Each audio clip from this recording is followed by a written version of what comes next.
I hereby declare the Candiac County Board of Commissioners is now in session. I'd ask you all please stand as we say the Pledge of Allegiance to our flag. I pledge allegiance to the flag of the United States of America and to the republic for which it stands, one nation, under God, indivisible, with liberty and justice for all.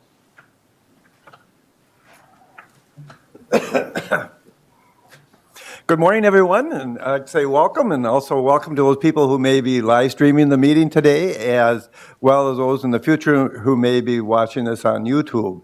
It is February 15th, 2022, and I want to thank you for your interest in Candiac County government. First off, I'd like to actually give a shout out to our two local newspapers. As we've all seen in the newspapers, the number of awards they all received. And we're very lucky to have such good journalism and reporters in our community.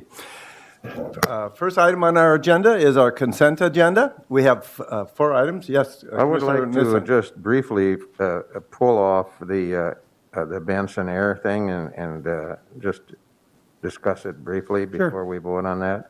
Sure. I'm curious as to what part of the county, if Yes, those kinds of things. You bet. I'll make a good note of that. I really like to share for the public because they don't have all of the information that we have right here, what's on the consent agenda.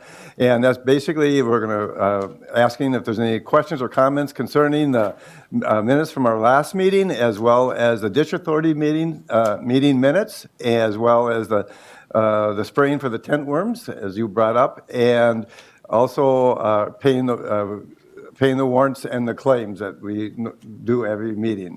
At this point, is there any other questions or comments?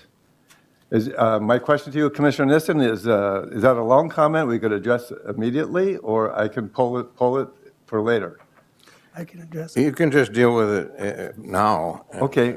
I'm just, Administrator Kleindahl, please. Mr. Chair, after 9/11, the FFA required that any local airport or air pilot flying in residential areas would need to get the local government's permission to do so.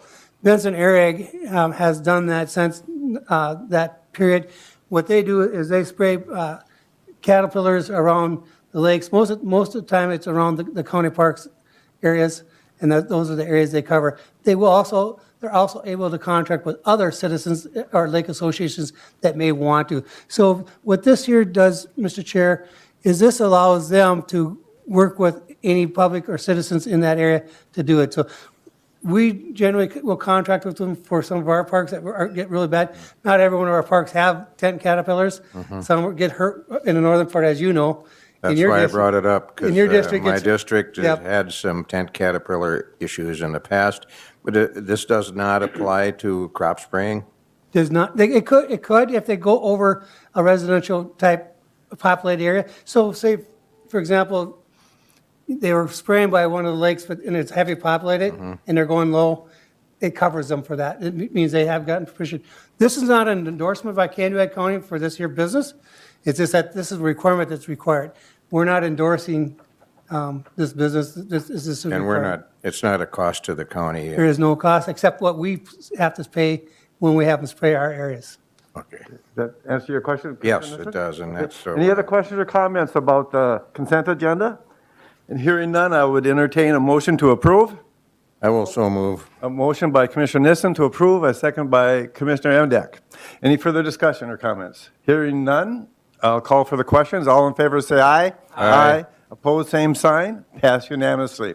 At this point, I would like to recess the Candiac County Board of Commissioners meeting and move into the public hearing concerning the amendment to the environmental health licensing ordinance. And I'd like to call on Jenny Lippert, Candiac County Health and Human Services Director. Good morning, Jenny. Would you start out this public hearing and give us a overview of this and any updates before we ask for public comments? Yes. Thank you. Good morning. For the record, I'm Jenny Lippert, Health and Human Services Director. So today I'm here to provide you information regarding our proposed updates to the environmental health licensing ordinance. This covers food, beverage, and lodging establishments. Again, these establishments are for our mobile home parks, our manufactured home parks, recreational camping areas, youth camps, and then also public pools. So you all have been given a copy of the ordinance with the proposed changes, and it was published throughout our media sources and posted on our website for the public to view as well. We did not receive any comments back, and Mr. Chair, Administrator Kleindl, are you aware of any comments that came to the Administrator's office? Mr. Chair, Okay, I have not received any other comments. okay, thank you. And Mr. Thompson, have you?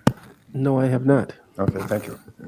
So then, the reason for this ordinance change is that the Minnesota Department of Health found some errors in what was published during their program evaluation as it pertains to the current ordinance. We need to make corrections to this ordinance, and those corrections are done in section number 2. Again, they're highlighted in the ordinance that you were given. And they reference the Minnesota rules and statutes so they can align and be accurate what is listed and the latest Minnesota Food Code adoption. So really, there's no language changes in terms of us changing the ordinance itself. It's really just adhering to the changes at the state level and us mirroring that. And it really comes down to statute numbers and reference numbers. Okay, thank you very much. Commissioner Emdek? Thank you, Mr. Chair. Yeah, I looked it over. It looks like there's no material changes, just mostly kind of housekeeping type. Sure. type At this point, yes, we'll close the meeting and then we'll have a discussion. At this point, is there any public comments from anybody? I'm going to ask 3 times. Any further public comments? Anybody here like to make a comment? One more time. No more public comments. So nobody showed up for the public comments and no electronic or emails or written comments. So at this point, I would be happy to entertain a motion to close the public hearing. So moved, Mr. A Chair. motion by Commissioner Emdek, a second by I'll second that. Commissioner Anderson. I'll call for the vote. All in favor, say aye. Aye. Opposed, same sign. Okay, thank you. Now we'll transition into and announce that the Candidacy County Board of Commissioners is back in session. And Commissioner Emdek, would you please continue with your comment? That was for public comment, but I would move to accept the changes, the amended changes. A motion by Commissioner Emdek to approve. Do I have a second? Second. A second by Commissioner Nissen. Any further discussion or questions or comments? Hearing none, I'll call for the vote. All in favor, say aye. Aye. Opposed, same sign. Pass unanimously. Okay, thank you very much. And now I think you're still on the agenda. Please proceed with some concerns about the per diems for Candidacy County, Renville County Community Health Board. Yes, so I am here today to request an increase to our per diem that our board members would receive, being a part of our Candy Ojai Renville Community Health Board. So as it stands, we have 2 board members that represent Candy Ojai County that are a part of our Community Health Board. Right now, they receive a $35 per diem for one of our quarterly meetings that we hold throughout the year.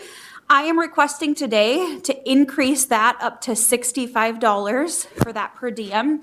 The reason for this request is this mirrors the same amount that the Renville County board members receive.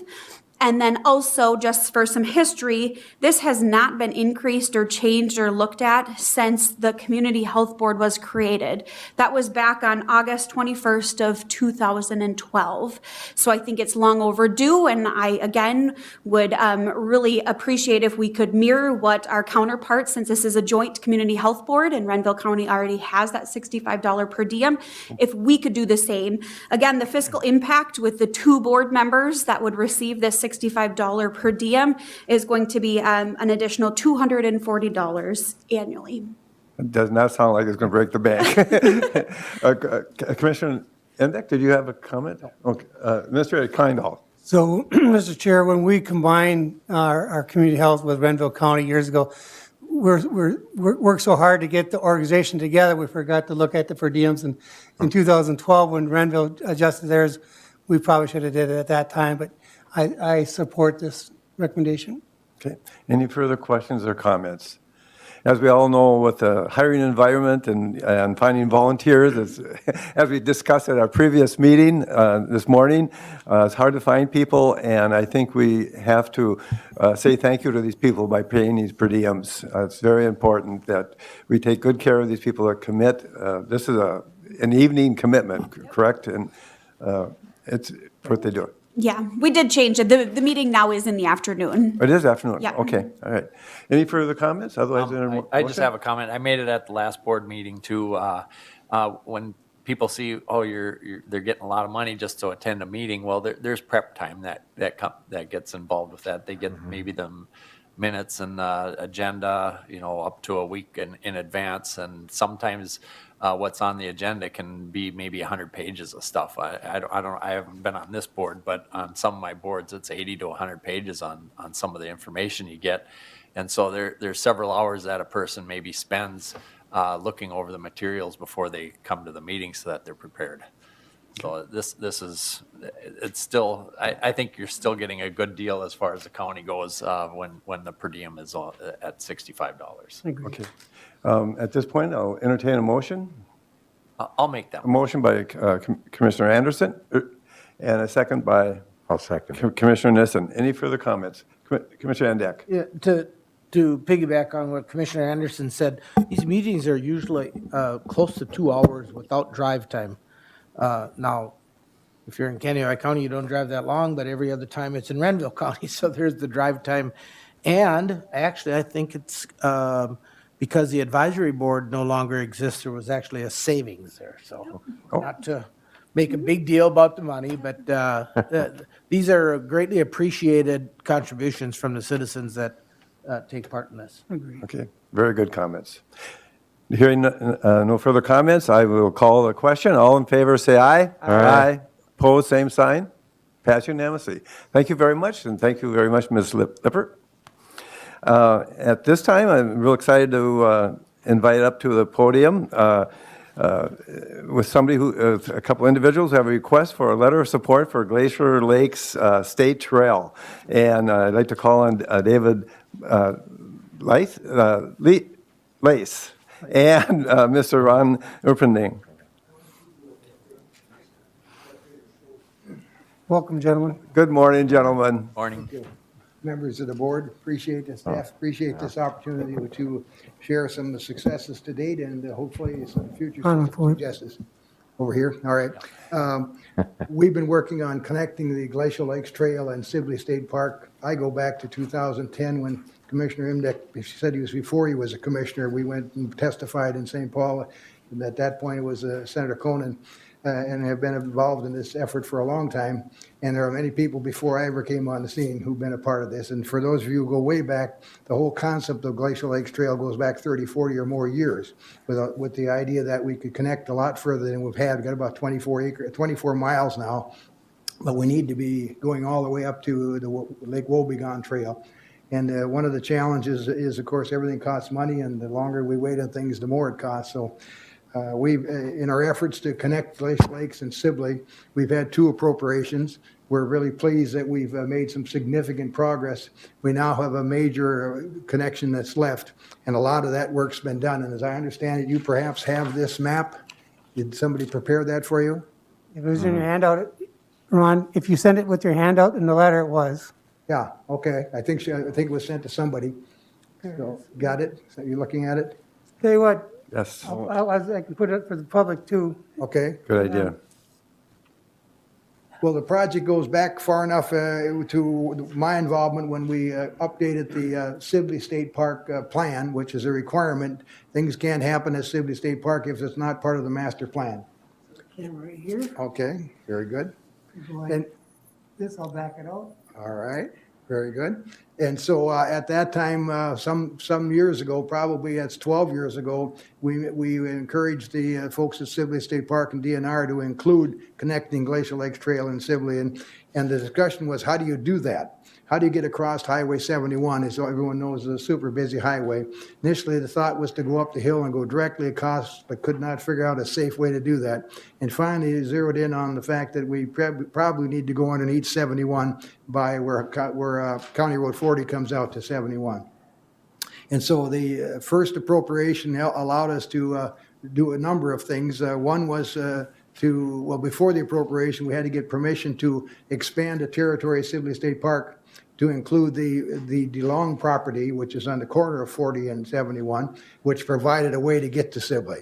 And so with help from the Parks and Trail Council, which is a volunteer group statewide that helps purchase land when DNR doesn't have the dollars immediately and holds that until they do, we bought the DeLong property and then went about the process of planning and cleaning that place up and removing the thousands of tires and all the rest of it. But eventually got that squared away, and the Sibley State Park Improvement Association and the members were instrumental in doing that. Incidentally, the Sibley State Park Improvement Association goes back, I think, to 1935, way back. Now, the groups like us are called Friends of whatever it might be, state parks or trails or whatever, but we're still the Sibley State Park Improvement Association.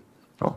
So after that was done, that was the first success, and we got some dollars to start the process of investigating what it would take to get to Sibley.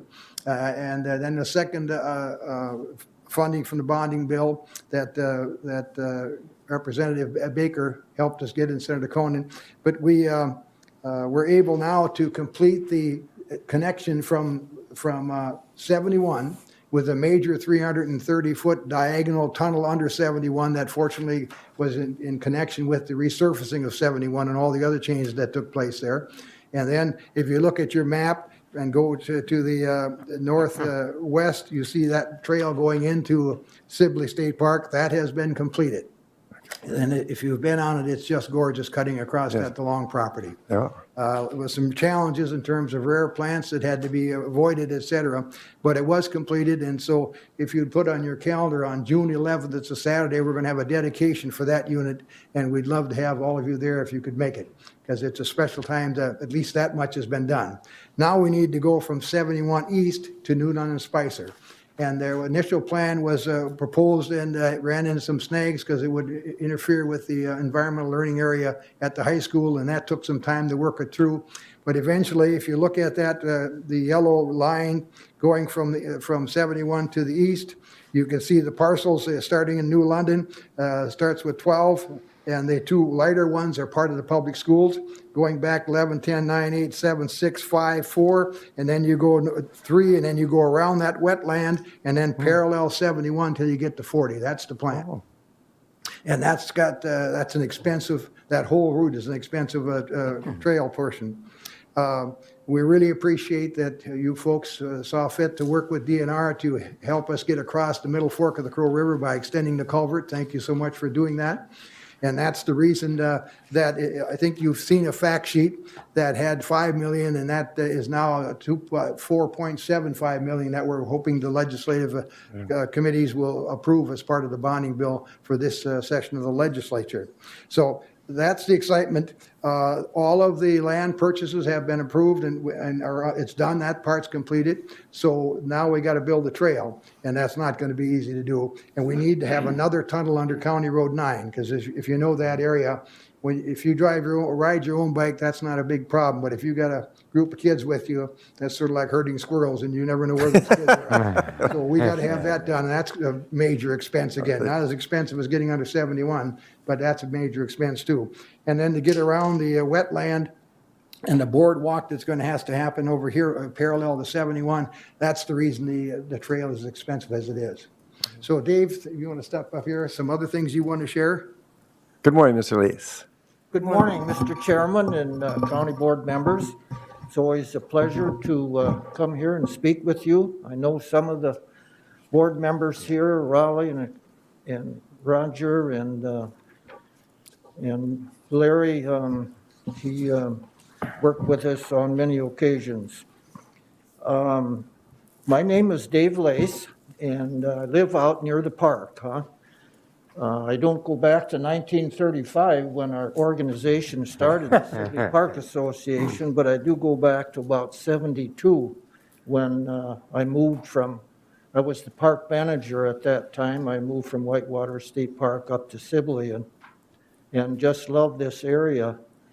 So this has been kind of a lifelong passion, you might say, to get this trail going. Back in, you mentioned the management plan was the first step. But we had the major hurdles with the acquisition. As you mentioned, there's 12 ownerships, and it is quite amazing. You can get willing sellers. We had a lot of buy-in from the landowners and the school. That we did have a challenge getting around the school there. The trail layout would have taken a southerly course across the school grounds, but they have a sensitive area there that they use for an outdoor classroom, and they said, you can't go across there. So then we had to go back and acquire additional property, and it'll include this construction over that flowage there as you enter the school. And it's going to add nearly $1 million of additional cost to this project. So Representative Baker wasn't too happy to have us come back and ask for more money when he thought there was enough from the last appropriation. But, that was back in 2017, I believe, and additional costs and so on. So the price has gone up there. We really appreciate your cooperation, and Larry with working and Mel working with DNR to cross that river. I did talk with Colin Wright. He's the trails coordinator in Spicer yesterday, and he said he's applied for a grant to help get a little more money with that. He's applying for $150,000 to assist with the funding that's already in place for that crossing. I'm certainly familiar with a lot of things in the park and the surroundings. It's just a gorgeous trail that meanders through the park, that people will have access to see some really neat natural areas, prairie areas, wetlands, forests. It's all out there. What else can I say here? I would certainly try and answer questions that you may have, and you can really help. We need your help, continued help, to complete this final leg, and this letter of support will certainly help us. The only thing I'd add is that the only good thing of this pandemic, if there is a good thing, is it's been a rediscovery by lots of people of the outdoors. And am I not close enough? No, that's Discovery of okay. the outdoors and all the wonderful things we have. And as you folks know, and I think the county especially has understood this for years, and the pandemic has reinforced that you can live and work anywhere in this country now, for that matter in the world, without living where your work is. And so for people to decide to come to Candioi County, we have to have extra special things that attract them here. And the Sibley State Park in particular, and the connection between Glacial Lakes and Sibley is a pretty important part of what we have to offer the folks making the decision to live here. So that's tremendous foresight in your folks' group, knowing that has to happen. It used to be, got a few bucks left in the budget, we'll put it to parks and trails or whatever, and now it's to a point where you got to figure out how to get people to decide to live here, and this is one of the things that makes the difference, if we can get these things connected. The second thing that bikers have told me, and I'm not a biker, and I was surprised that if you're a serious biker, you put 50, 60 miles on in a day. A couple trips to refrigerator is pretty good. Serious bikers. And so we are a destination state park, but we are not a destination trail because we only got we have 20 some miles of trail. This will enhance that as part of a destination trail, but it points out the need for us to make that connection to the Lake Wobegon Trail. So there's 100 miles of biking that you can bring people specifically to the area, so they'll spend a couple days here as a destination location. And this will be a major start if we can get this one completed. Well, I want to thank both of you and recognize you for all your time that you put into this. And as you mentioned, thanking the board, and our job is easy compared to what you've been doing. You're the feet on the ground, and we're out there as well as all the other people. This just doesn't happen with a small group, and it's been going on forever. I just also like to add the piece that you're talking about is that it really fits in with Candioi County. Tourism is our second biggest industry. Well, this fits in very well in many aspects. I believe we had some questions and comments. I'll call on Commissioner Nissen first, and then Commissioner Emdek next. Just a quick, you mentioned dedicating the trail. What date? I missed that. I Okay, was, Saturday, June 11th, which happens to be the no admission fee for Sibley Park Day. So that's a natural for us to do it. So we'll dedicate this part that's in the park somewhere in there. And so I'm not sure Okay. more details in terms of times and We'll be here invitations, more, all of that. okay. You'll hear more, but if you can put it on your calendar, I know you folks have lots and That's lots of meetings, but Saturday, the 11th of June. These are exciting things, though. You're done? yeah, Okay. and I'm happy to sign that letter of support. I think it's very important. Appreciate Okay. Commissioner Emdek. You will. Yes, we need a letter of support. Do we need a Oh, motion for that? Yes. So, Mr. Chair, I would move to Go. sign a Okay. letter of support for the funding request for A motion by Commissioner Emdek to approve a letter of support, and will a second second. by Commissioner Nissen. I think we all want to make that motion and second it. Very good job, gentlemen. Any further questions or comments? Commissioner Emdek. Thank you, Mr. Chair, and you've heard me say before, perhaps that, government work is like running in water. You work really hard, but you don't get anywhere very fast. And it's amazing to me to think back that we first started promoting this trail over 11 years ago. And, we're just about across the finish line. And so thank you. I don't know that a lot of people appreciate the work that this organization does, the Sibley State Park Improvement Association. If you saw that farm that they acquired in the corner and saw the work that it took to clean up, that alone would amaze you. But I've been going to their meetings when I can every year, and it's an active group, and thanks to them for getting, really staying on top of this, so. Okay, thank you. Any further comments, questions? If not, I'll call for the vote. All in favor, say aye. Aye. Opposed, same sign.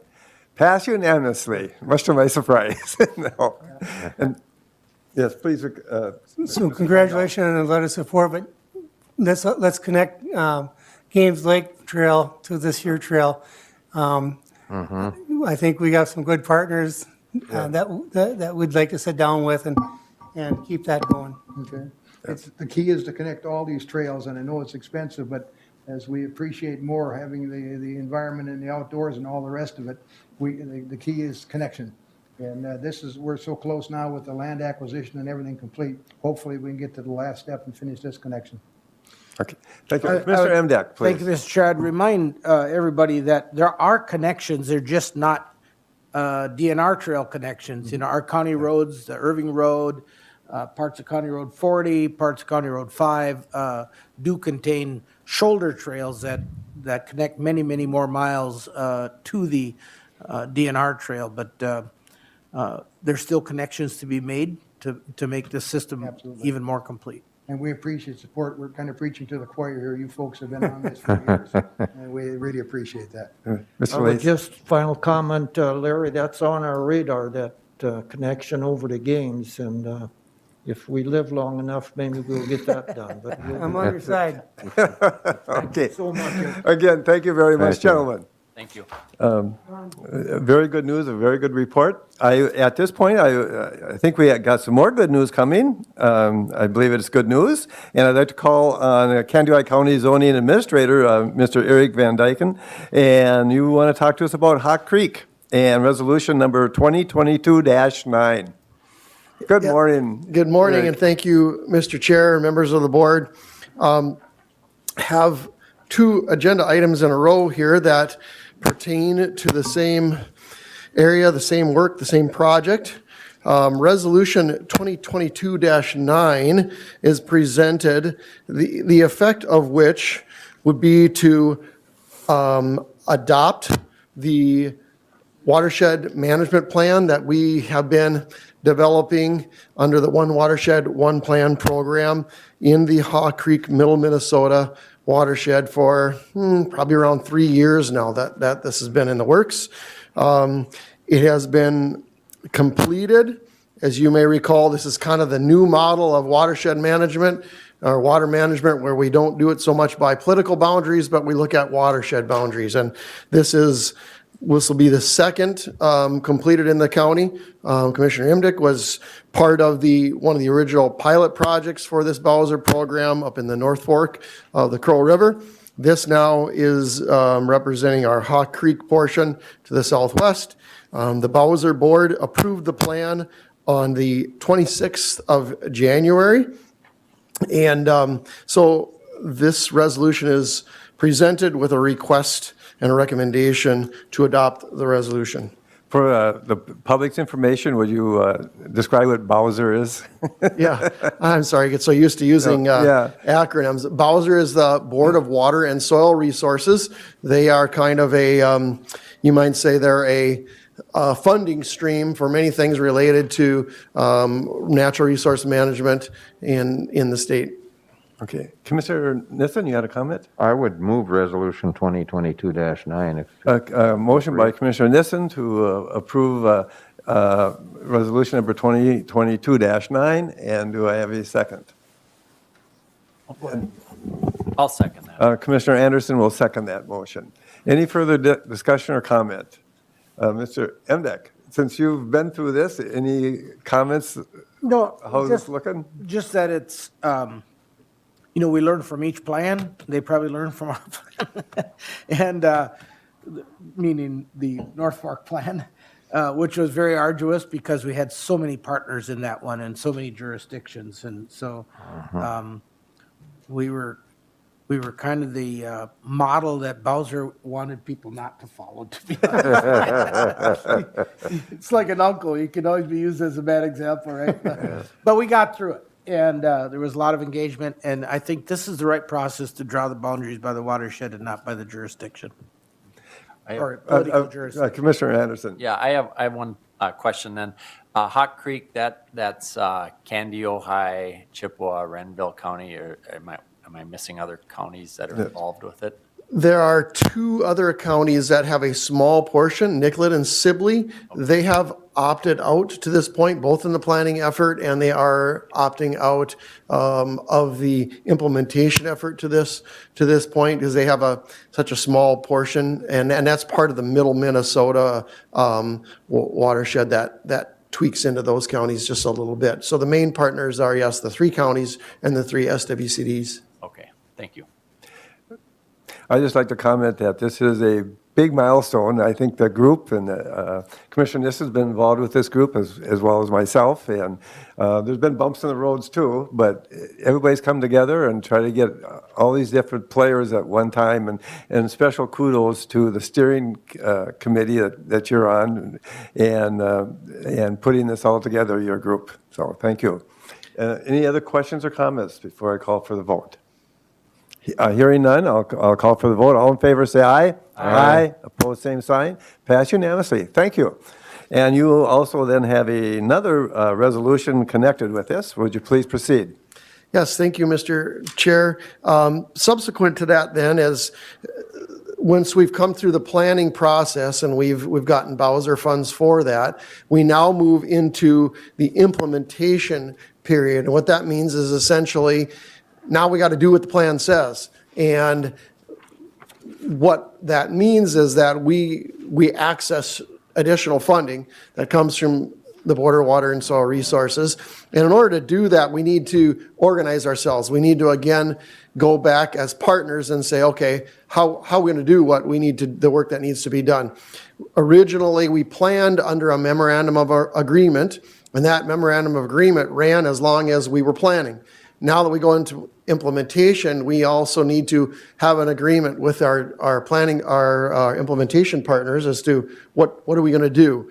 And so before you today is a motion. In the recommendation, you'll see a prepared motion, the effect of which is to adopt a joint powers agreement. And this agreement actually forms a legal entity. It's a little different than a memorandum of agreement. It forms an entity, and in the joint powers agreement, you'll see a section that specifically then hands over certain authorities that you all have individually, and it gives certain authorities to the joint powers group going forward. And what that does is it enables the joint powers to be more efficient in how they do their work, so we don't come back to this board with every little decision, many of which you may not be, able to follow on a regular basis. It doesn't give carte blanche, it doesn't give a blank check, but it does give specific authorities to spend money, to seek out more funding, to adopt bylaws, to amend the plan, various things like that, that would fall logically to that group. This agreement would oblige the county to roughly $2,000, probably plus or minus just a little bit in annual fees. The fees would go to MCIT coverage for liability and for an annual audit. And thirdly, if the organization wanted to be a member of any watershed organization or something, that those membership dues would also come from there. So it's not a real high burden, but there are some financial obligation from that.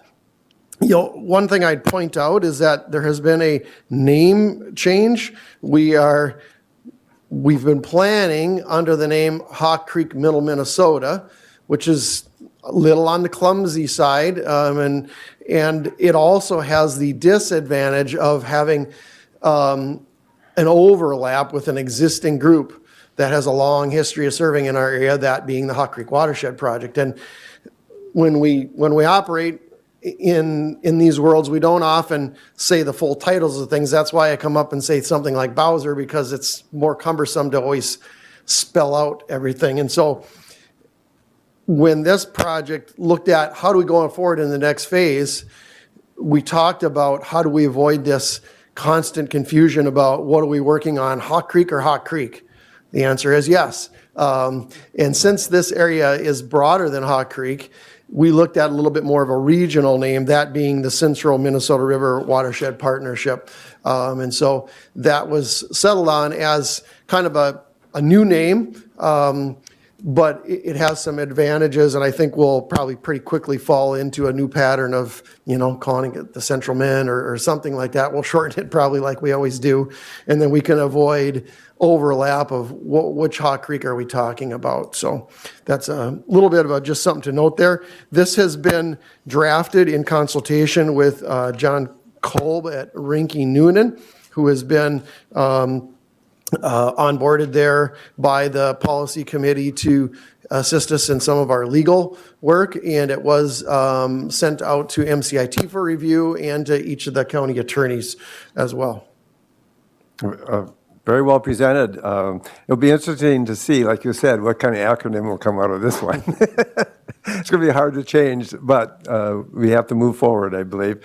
Also, even though the cost potentially is, give or take, $2,000, maybe ongoing expenses to the different entities involved in this joint powers, and it's my understanding they all are going to be part of that, helping fund that part. But this is really leveraging dollars with Bowser that, isn't it approximately $242,000 that might be available as we go into an implementation phase? Am I correct on The that? good news, it's even much higher than that. It's actually on a biennial what- basis, pushing $1 million. It's 949,000 and Yes, change way on bigger. a biennial basis. That's right, it was So, almost $1 million. yeah, so it's a significant revenue Yeah. stream that, and Right. if you had a chance to look at the plan, I'll quick highlight something about the Yes, plan. please do. The plan tried to look at the idea of how do we start at the top of a watershed, which means that a fair amount of work is targeted for Candioi County in this plan, because we looked at the idea of if we go way down by the river, and we try to fix things that are rushing at us, we might do a lot of work with not a lot of benefit because we haven't addressed problems up here. And so we did try to take a head of the watershed sort of a look. So the Upper Hawk Creek watershed, which we're standing in right now, is one of our priority areas, as is the Chatumba, which is, we inch a little further southwest, a great part of Candioi County gets into that Chatumba. There's emphasis in there. And so we're looking at things around Eagle Lake for protection. We're looking at things around Wilmer Lake and Swan and Scottus upstream there for protection and restoration. So it has some real exciting prospects for Candioi County, and the dollars that flow to it will be significant. I'd like to add to that. Early on, all the individuals in different counties and the soil and water groups involved in this whole process right away bought on to the idea that, yes, it makes sense to start at the top and work our way down. And instead of the individual groups saying, well, we want this project here and we want this much money for us, that we're working together very collaboratively as we move forward with this group. Lots of positive things saying right now. Any other questions of Mr. Van Dyken, or any other comments from anyone? Hearing none, I'll ask for the motion. We normally don't take public comments from this. I understand it looks like you might want to make a comment. This is, if we do public comments, we're supposed to put that on the agenda that other people have an opportunity to say a comment too. When do I do a comment then? Well, you could have contacted the county administrator, or anybody else before this, but why don't I give you 2 minutes, please? Will that be before the vote? That'll be right now. Okay. And we're not going to take part, we can ask you a question, but we're not going to have a discussion with you about this. Normally, I'm breaking the rules, Robert Rules of Order here for our group. So please make your 2-minute comment. Lauren Schultz. Yeah, Wilmer. please identify yourself and where you live. For the record, that's what I Wilmer. need. I live in town. Okay, and your name was Ron Schultz? Lauren Schultz. Lauren Schultz, thank you. Yeah. We aren't holding enough water from the Hawk Creek. We aren't using the CP39 form that goes with the CP28, which is the buffer strip. It's been here since 2008. That's why we aren't holding enough water. We aren't holding enough water in the Bonanza Valley to replenish the aquifers. We aren't holding enough water from coming into industrial park. Our water amount that we get per year varies so much, it's like this. So we have to hold it when we got it. If we don't, we end up in a drought. Shut the irrigators off, no water for the cattle, then cut the water for lawns in town, the whole thing. We are very low, and so is Southwest. Everybody's low. But previous to this, we've had ample water. We had water we didn't know what to do with. Roads underwater, everything underwater. Unless you make room for the water, can't hold it. We did all the easy fixes. We plugged all the easy ones. They're all done. Now we have to do something else. We also we're getting into the carbon credits now for everything. The two forms are supposed to be used together, and you get, in time, they'll come out with a plan for carbon credits for the buffer strip around the pond. Our local businesses here need carbon credits. They're on the list of buyers. And this stuff is going forward, this will come. But if we put everything in a box and we can't touch this, can't touch that, can't do this, can't do that, what are we going to do then? Okay, well, thank you for your comments, and these are comments that can be taken by the Joint Powers Board as well as the committees that are putting this watershed plan together. And I believe they will fit into and we can be addressed by the group as they proceed. We're looking at the whole watershed and many aspects of it. So I appreciate your concerns about the grant, and may I suggest Mr. Van Dyken that you could contact him at this point, and maybe you could steer him to the direction as well, so all your comments are taken. Okay, thank you. All right, well, thank you for coming forward. Appreciate Mr. it. Chair, Commissioner Anderson. Yeah, I think that's what the Central Minnesota River Watershed Partnership and the Is gonna- Pine Creek is going to address a lot of those issues going forward. Sure. And that's probably in a more appropriate place for that kind of discussion, I would guess. Okay. Mr. Van Dyken, please. At this point, I was going to ask for a motion, unless there's any other comments you wish to make? No, sir, just that I would request if you're able to reference the motion that is offered. This motion also was drafted for us in consultation with some legal advice. Okay, thank you. Any further discussion? If not, I'll call for a motion.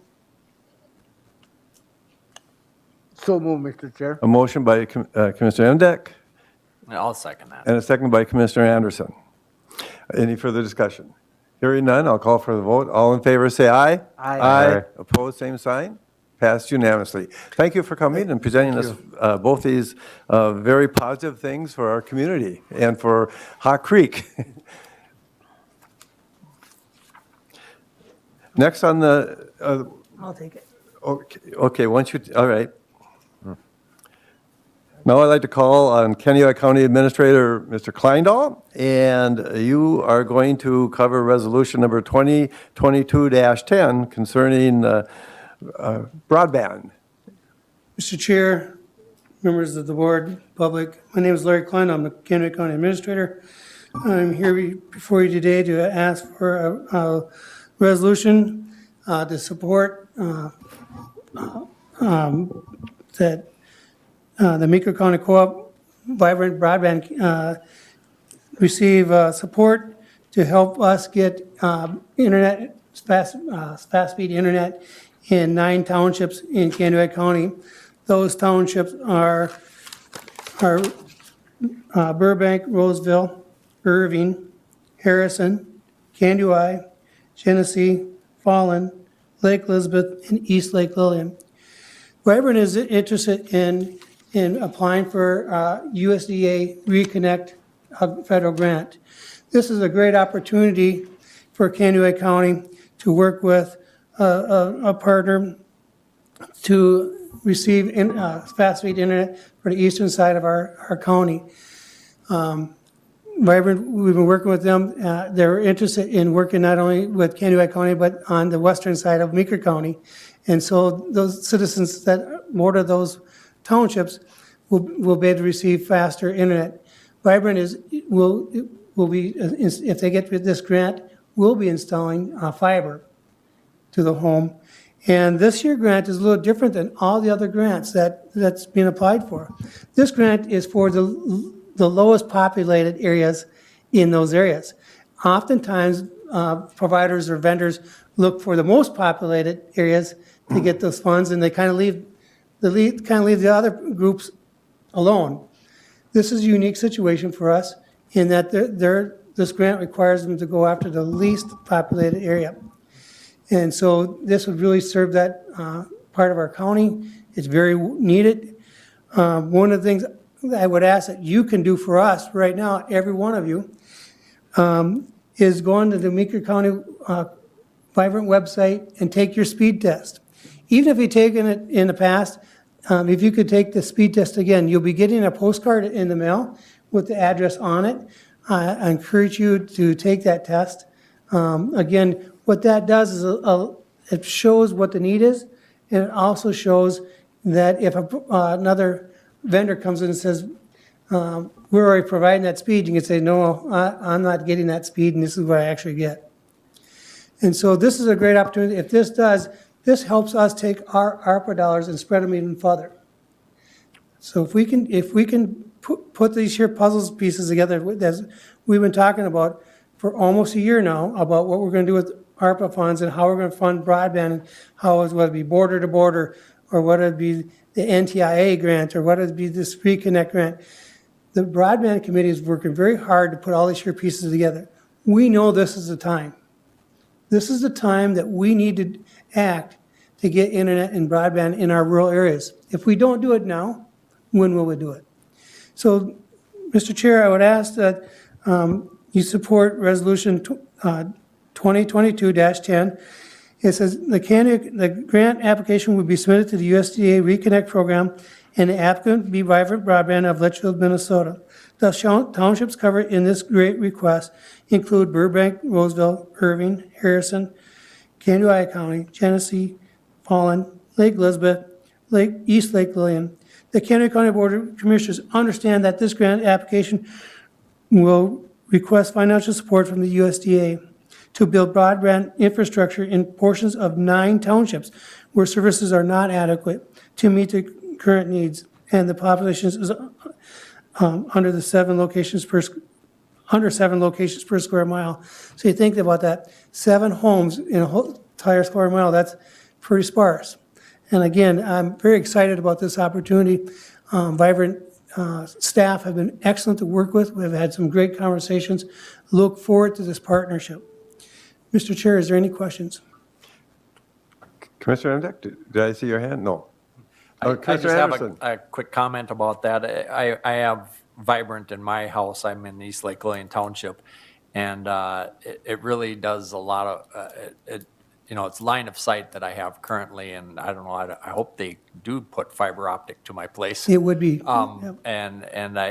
It is really necessary. I would like to tell people that might be listening to this here meeting that if you do live in these areas, please contact the Economic Development Commission and maybe your local legislators and tell them we have a need. I know people sitting there, they go, well, we do have a need, but legislators and bureaucrats, I suppose you could say, they don't know that unless if you contact them and tell them we have a need out here and that we need this here in our homes and in our businesses, because it allows people to work from home, and you can also do distance learning and all kinds of different things, and it is very important for our area. And like Administrator Kleindell said, if we don't do it now, when will it get done?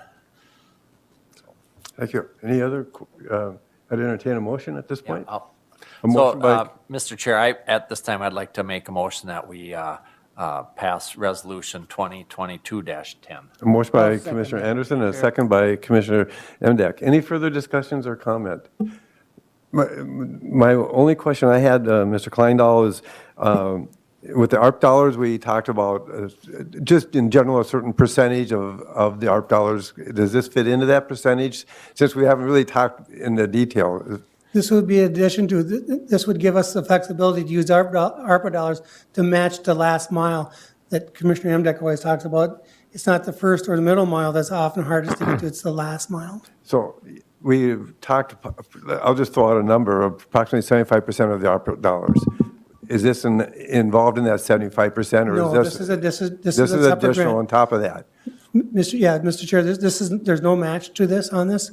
Any cost that there would be a match, Vibrant would pick it up. Oh, they would. Okay, I got you now. Thank you for clarifying that. You're welcome. Any further comments, questions? Then I'll call for the vote. All in favor, say aye. Aye. Opposed, same sign. Passed unanimously. Thank you. Thank you. One more reminder, please, if you're listening to this, please take the speed test. It's very important. I've notified all the townships supervisors and the school superintendents. We need the speed test. As you know, we've been trying to keep that information updated. So if you are listening to this, please take this Vibrant speed test.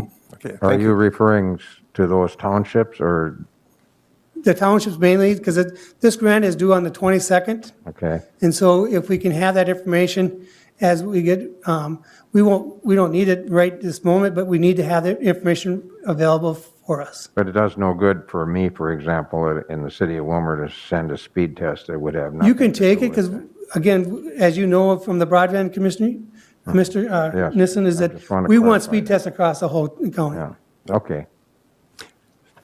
Okay, thank you, Mr. Kleindl.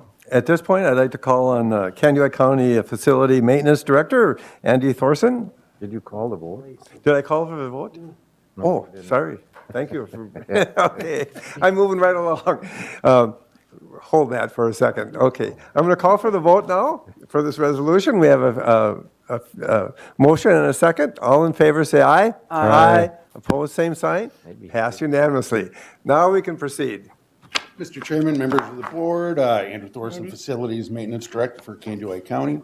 I was before the board a while back to discuss replacing the heat pumps for the Law Enforcement Center and the Health and Human Services building here, to go out and get another quote for engineering.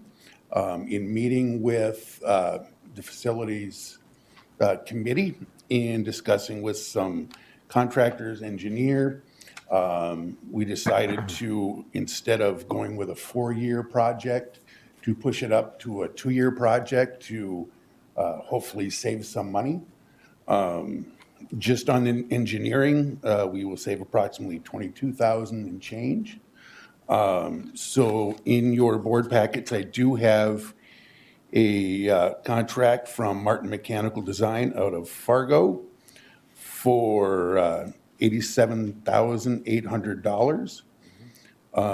This project would hopefully get engineered over the next 2.5 months, get bid out after that, with hopefully construction to begin late October, early November.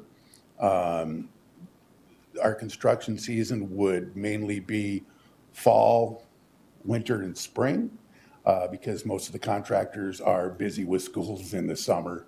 So we probably wouldn't have any construction taking place during the summer, but it would finish up the following year. It would consist of 3 separate contracts versus we were looking at doing 6. So this is going to condense it down, save some money that way also. So I guess I would ask for the board's approval to contract with Martin Mechanical to start the engineering and bidding process in the near future. Okay, Mr. Kleindl. Andy, if you could explain, in the past, we talked about spreading this over 3 years, and what's the advantage of shortening the contract out?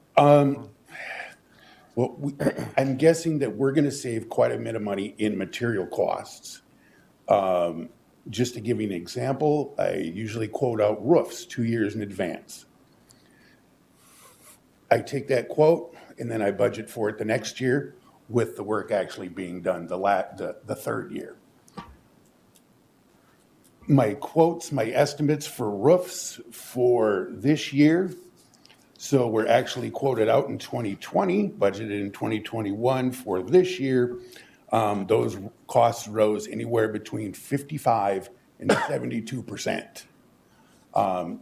So my fear is by spreading it out, there's going to be lots of addendums and stuff like that in the contracts to take that into account of possible cost increases.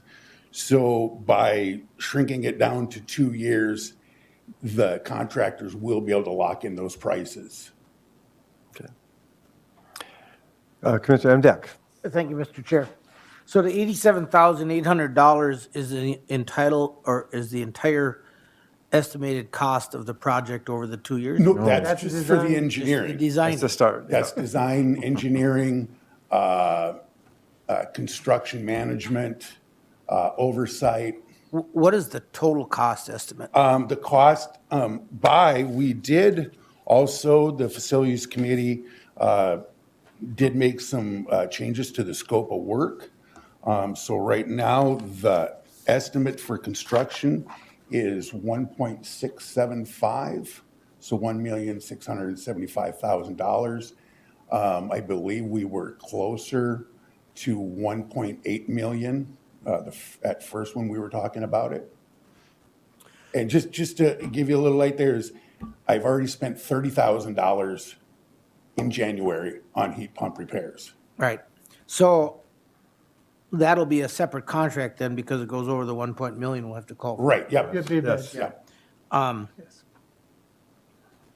So there would be, this is the contract for the engineering. I will be back before the board once this is done to ask for authorization to go out for bids.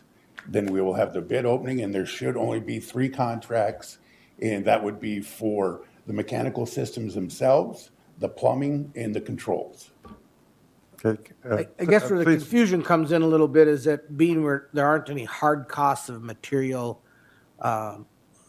I'm not quite understanding why there would be an estimated large increase in costs.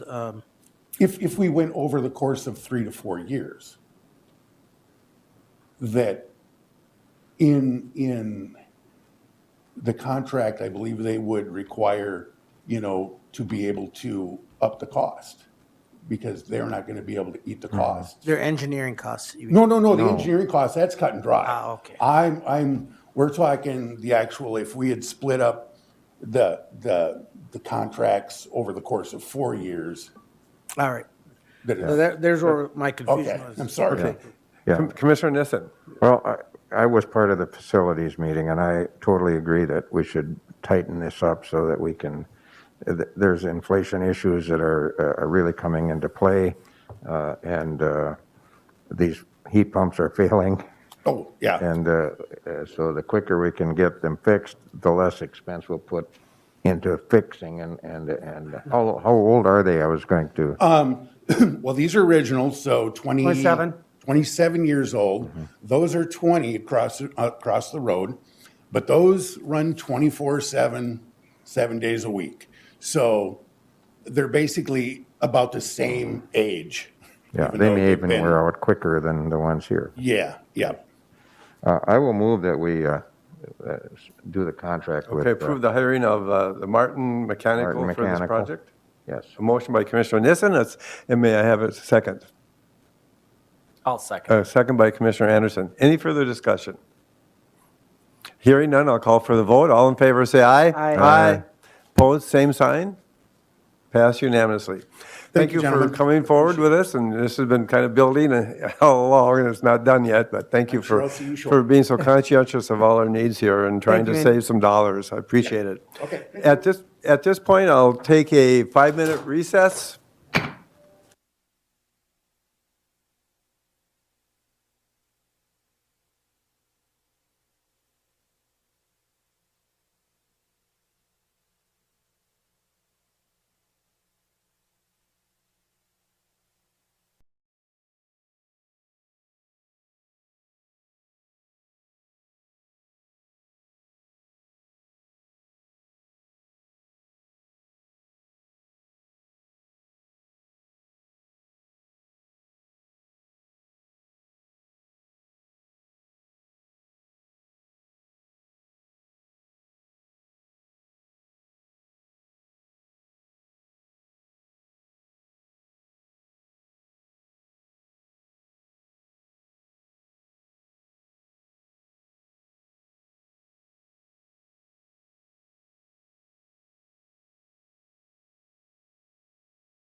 Hereby call the Candioi County Board of Commissioners back in session. And at this point, I'd like to call on Candioi County Administrator, Mr. Kleindahl, and for an update and discussion concerning redistricting information. Yeah. Easy for you to say. Hope you can do better than that. Thank you. Larry Kleindl, Canada County Administrator. I'm excited to be here today to talk about redistricting. As you recall, since January, I've been kind of doing a short history lesson and kind of breaking down the process of redistricting. And as I stated in the last few meetings, it is a process. This is a process that happens once every 10 years that we go through and we look at the representation of our citizens by the elected officials of how we are going to be electing our future elected officials. So each year we look at the population, and as I stated earlier, you take the population of Candioi County, which in 2020 census was 43,732. Then you take the 5 commissioners, and you divide that by 5.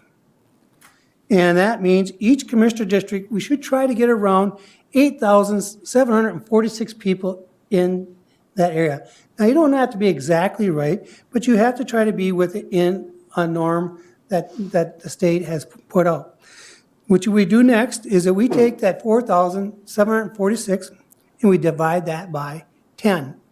That comes to an average population with a means of approximately 874. And then for the voting pieces about how you want to have people within each district, they break it down even further. And that comes, when you take that by 5, it comes down to 437 people. Now, if you look at your charts and information that I gave you, and I'll put this up on the board for those who are watching. If you look at the population districts that we have right now, if you just took without any changes, our current redistricting population, and you look at that, District 1, after the census, has 8,369 citizens. Must be here, so. District 2 has 8,754. District 3, 9,685. District 4, 9,169. In District 5, 7,755. Now, if you go to the right of that page, you'll see under the 10% variance, I'm going to zoom this in just a little bit more so the people at home can see this. Okay, so if you look at what the variances are, you can see that District 1, 2, and 4 are within the means of the 437. However, District 3 and District 5 are outside the means of those populations. So as we were talking about this and trying to figure out ways to do this, we were trying to look at how do you balance it out. So I want to back up a little bit to give you a little reminder. So when we divide up our districts, we cannot divide townships. We don't divide the wards and cities. You have to be, and everything has to be contiguous. Contiguous means they have to have a means that they're connected, and you're not separating, you're not leapfrogging one district to another. They have to be in a way that touches. And you also have to do it in a way that just doesn't disrupt another district in an unfair manner. And so when you look at it, you look at the populations of those townships. In our January meeting, I gave you and in our board packets and they're out now on site. I have redistricting populations by each township, by each ward, and each precinct. And you can kind of see where the numbers change from 2010 to 2020. Where's that? And so as we're going through and we're looking at those populations, we start drawing out how can we make some of these adjustments. Now, I want to back up a little bit and say, these are only proposals. There will be an informational meeting on February 23rd at 6 PM in the Health and Human Service Building in the multipurpose room for a joint city and county meeting, so we can talk about these maps, the proposals of how it's designed, and what the intent is, and what the process was. To the least. And then by middle of March, the city of Wilmer will certify their districts, which impacts what we do. And then after the city of Wilmer certifies their districts, we will have a public hearing on April 5th. You as a board will hold public comments and have a hearing, and then you'll decide what your maps are. So the stuff we're putting out today really is for information, but it's a means of, here's a process that this can work and how the numbers can work.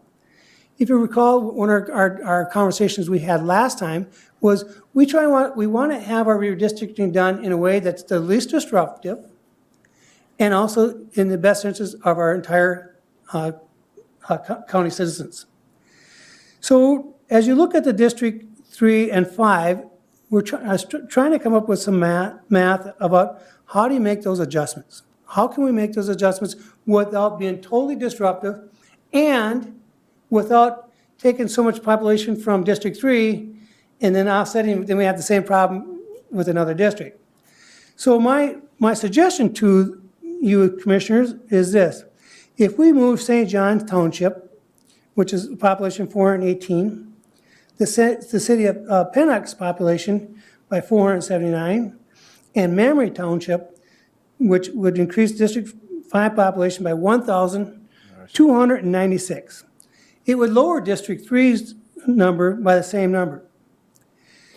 This would make District 3 within the average of 305 population, which is within the realm of the 437 that we talked about for the 5%. Then as we were working with the city of Wilmer, the city of Wilmer made some slight adjustments that they think would help their council people and their areas. And so the city of Wilmer is recommending that Ward 3, Precinct 2 be added to Ward 1, Precinct 2, and that's 203 people. And part of Ward 3, Precinct 2 would be moved to Ward 2, Precinct 1. That's 81 people. This would give District 1 284 more population and lower District 2 by 8,000, or 8,470. Oh, sorry. I'll give you a moment to look at that. I forgot to move it up. Thanks, Mark, for reminding me. So as you can see now, from what we just talked about where we were, and now I'm talking about what I am recommending to the board to at least look at and to have conversations with the citizens. So if you look at our new proposed population, we put everybody within that 437 means, and it allows for the population that is needed. Now, that being said, if that would occur, right now, up for election normally is District 1 and District 3. The other three districts had their election in 2020. However, because of the changes in geographical size and population representation, District 5 then would also have to run because of the change in that population. Now, District 5 would normally have run in 2024.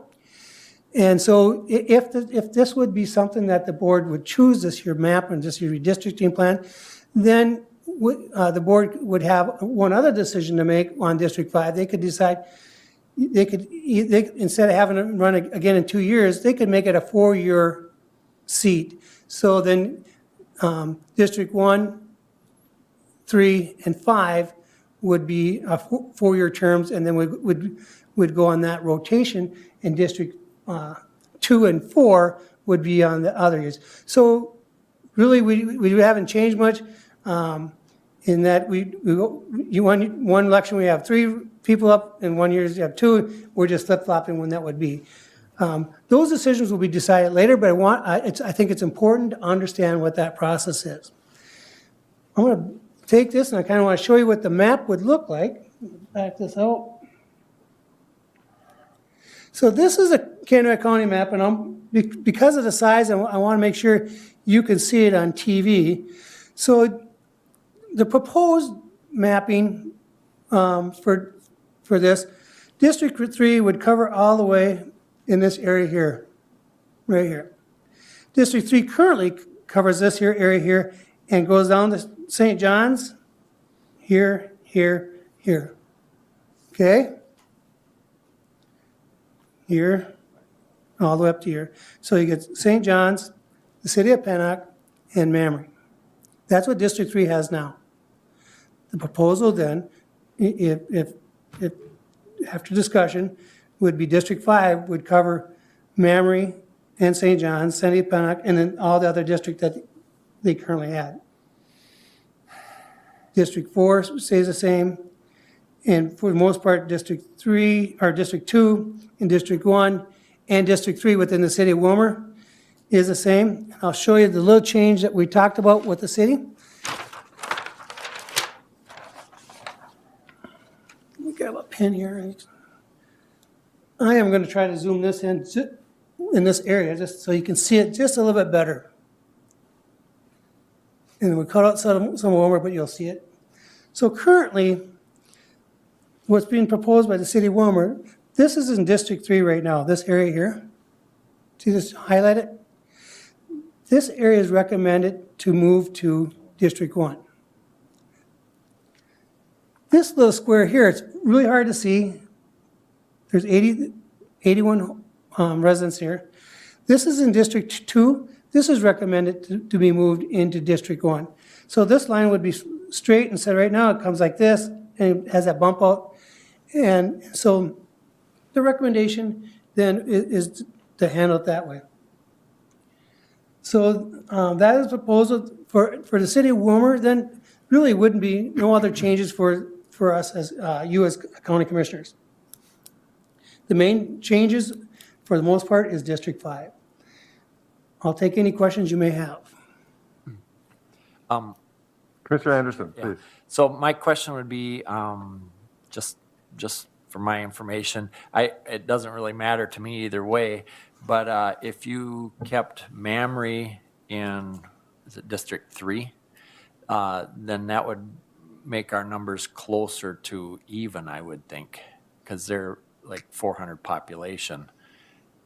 And I'd be just under a little bit by about 100, and then I guess. It would push you over though, quite a, I mean, would push. you're just flip-flopping Okay. either way, but All right. But I was just, the challenge is the city of Pennock. okay. Because does that notch into Mamre Township a little bit, Pennock? I can look at the map here. No, it's St. John's, I think. It's in St. John's. Okay. All right. But that's something, you would, That's Mamre. just a question. I just Yeah, Mamre, happened you to would, see if that you now. took, it'd be almost 400 people. Yeah. So you take 400 off your District 5, you're under, you're I'd be below. under by about 100. Yeah, but you can't be under, you have to be within that realm. You have to be over? You have to be within the 437, Okay. you can't be But minus. right, the way you have it now, it's over by 305. You're within 305, yeah, Yeah, but but you I'm- take 400 away, Yep, then it'd be under. you're off. And you can't be under? You have to Yeah. be within that. You have range to of- be even or over? Right, yeah. Oh, But you have to be within the 437 pop number. Everybody has to be within that What is Pennock? balance. I'm confused. oh, I see, because what happens is District 3 gets over that. They Okay, take I it, see, he okay. takes 400 back. Yeah, okay. And then 'Cause so he's you- overall, he'll still be over. You'd put when him, you you take would this put him down. at, you add Okay. 400 to that, that'd be 450. Okay, I, Seven throws people. his numbers off. Okay, I see. So, That was my question. no, so no, now it's a you very good answered it, question. So, No, because that's what you do. You have to Yep. take each area, you have to look at the township, you have to look at, okay, how do I do a city, yep. you know? I'm not sure. That's why I'm the new guy and I'm learning. No, stuff, so. no, But that was my question. This is Okay, a so that learning answered it. process. Yeah. Okay, that makes it for a real lot clear. of us. They take 1,200 Commissioner Emdek. people away from me. Do you have a question? Yeah, I'll wait till they're done. Commissioner Emdek, please proceed. So if you expand that map, I don't think I. the Cedar County. what's that? What map do you want? me to play? Well, I'm looking at Forest the, at at the county map 91,69. that also includes the city. So if you add those 400. There's a little comma down, right where we're sitting, actually, the land we're sitting on. Is that part of District 3?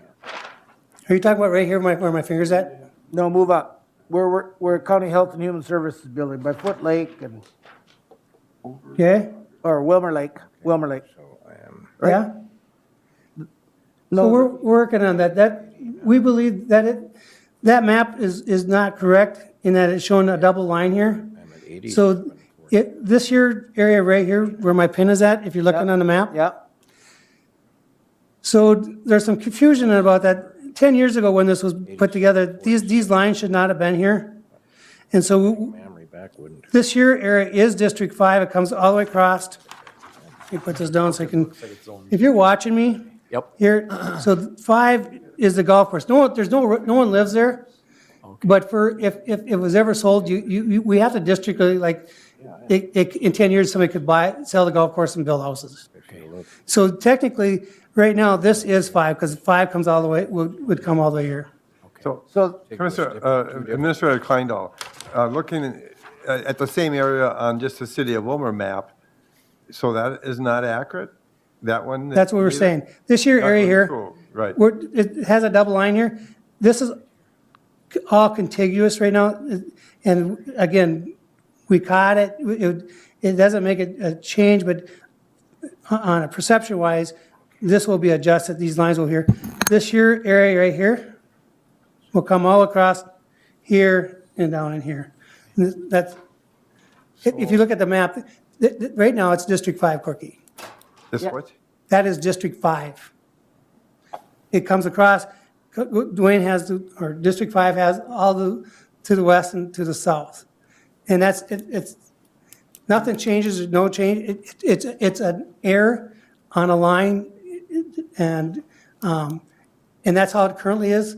Right now on the map, it's an error. In the system, it's not. Am I saying that right, Mark? I think so, yes. Well, actually, nothing's changed with Commissioner Nisses in that area then, right? No. So, and so what The only I see thing, here is what he's got already. huh? Your stuff, your space, Corky, the only changes on District 3 is this red piece here that is proposed to go to you, and then Mamre, St. John's, and Pennock would go to District 5. yep. That's the changes. He's got a question. Okay. He's got a question. Commissioner Emdek. Okay, I'm gonna go back to where I started. So it almost looks, if you look where it says County Road 24 there, almost a stone throw from where we're sitting.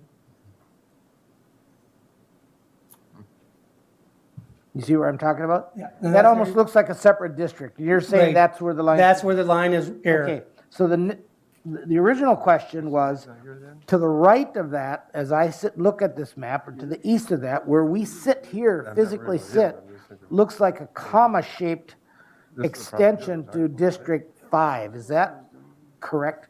So where we're sitting, is that part of District 5? No. What is it a part of?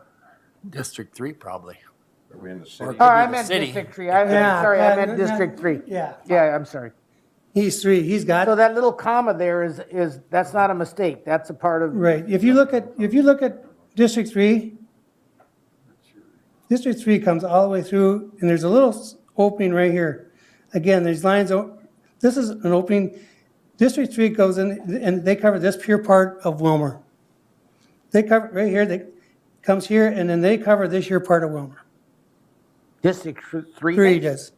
Oh. This is District 3, and that's been 2 censuses ago, Ward 3, Precinct 1, and Ward 1. correct.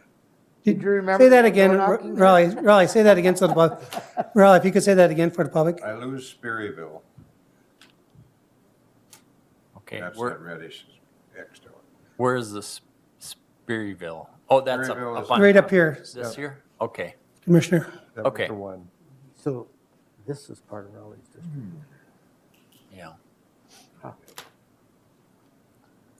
Well, get an erasable marker or an eraser and put a little, We'll have it corrected by the public, Yeah, it'd be a little bit Other meeting. handier to have as we go through and corrected map. have discussions, and this is a work in progress. You know, we're trying to get the information out there as soon as possible, and sometimes when you go through each line as things get adjusted. It'd be nice to have, you know, current map of that side by side. Yep, and if you look out, we usually have it on that wall out Oh, there. I know we do. That's Yeah, and I got that's it where at we have our home, public but- notice. But, yeah, for the Yeah. meeting, and for the public. Yep.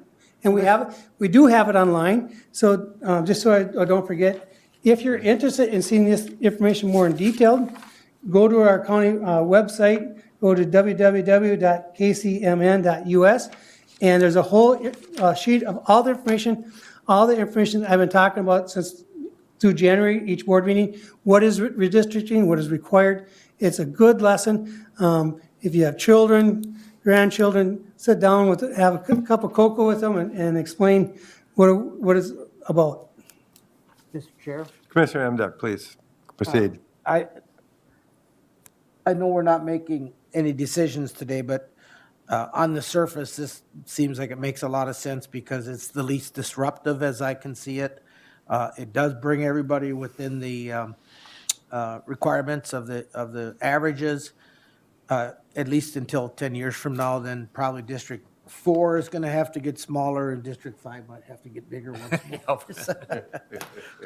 Well, Dwayne's, in the next 10 years, will have people moving in Lake Lillian and his areas. So. There you go. Puts a lot of pressure on you. And like I tell people, make sure you fill out the census. Don't say I'm not going to do that because it doesn't really matter anyway. It really has an effect. I think I'm sorry, I'm speaking out of turn. No, maybe, go ahead, but, proceed. But I think in East Lake Lillian Township, I think there's possibly a few more people than what it said it went down by. But you know, because of COVID and all that, there weren't census workers that went out in the area, and you know, there are people that either forgot to do it or wouldn't do it. And so it really affects your area because like now I tell people, well, my district got bigger and so I'm spread out even further and the citizens actually end up with a little less representation, I think, because you're spread so far. It's really hard to get in the whole area and to be as effective as you could be if you had a smaller district. And that's just my thinking. And Commissioner Anderson, as a chair, I view this discussion as more like a work session because of the nature of it. Mr. Thompson? Thanks, Mr. Chair. I guess I think there's just I'm a little confused and I don't have the numbers in front of me, but Commissioner Anderson brought up the memory. If that would stay in District 5, how does that work again, Larry? I guess, what was the population of Mamre, and if that stayed with District 499, I 3? believe? $3.99. 399. Okay, so how would that affect? So you'd have to add 400 back onto Commissioner's District 3. That would put him over the number. If you look, here, I'll show you. The number is So right now, 8,746. if we make these changes, Yeah, you're within 357. I'm low by 357. Right, but you're within that of the 437. So If you add 400 to that, then I'd be over by a small 20. and we could do, I mean, you can do that, but my reading of that is that And how- you're gonna, either way, it's gonna flip-flop District 3 or District 5 and for the numbers. We need the numbers to come up on District 5. That's what I was trying to get at. Yeah, but my point was that you would lower mine by 399, so I'd be under by about 100. And then District 3, if you increase that by 399, then he'd just be over, District 3 would be just over by a few. Sure. So it would What I actually bring us closer to be where we're supposed to be, I think. And we could do that. Mr. Baker? You have a comment? I'm just wondering if you're including the city of Pennock or Mamre, because then you'll run into a contiguous issue. Pennock and St. John's. Well, Pennock is part of St. John's. Yes. In that. Right, but on the population numbers are different, so But you that's keep, why there's the link, because then you run into a contiguous map issue. because you'd want to keep, if you kept Pennock and St. John's together, you'd still be okay. Should be. Because you just drop it down. And we could draw that out and we have that available as an option It would too. be contiguous with Arctander and Dovry, so that wouldn't be a problem there either. Yep. Is there, a question I have, is there, other than working with the numbers, any reason that we would, it sounds like we can go either way on that. Preference, why would we go one way and not the other way? Well, the way I look at it, if we keep Mamre in District 3, it isn't as much of a change as if we move it to District 5. Dropped 1,296 And 6 miles. people now, the way it is right now. That So- brings me down to, instead of being the highest number, I have all of a sudden, I'm the lowest number. We can talk some more. But we can put that out there as an example. That's why we have these discussions. This is what this is about. This is an informational thing and. Yeah, because this is, for the 23rd, we'll be revisiting the same thing. Yes. So if you increase district, or if you keep Mamre in District 3, then you'd be at 87, 88, where 87, 46 is where you want to be about. So he'd be within 42. Yep. You'd just be 42 over. The ideal number is 8,746. If everybody could have that number, that would be Yeah, perfect. so he'd be real close So to that'd that. be only 40. Yeah. Mr. Thompson? How is your district, Commissioner Anderson, affected by that? You're still, Yeah, so if you take 399 off of that,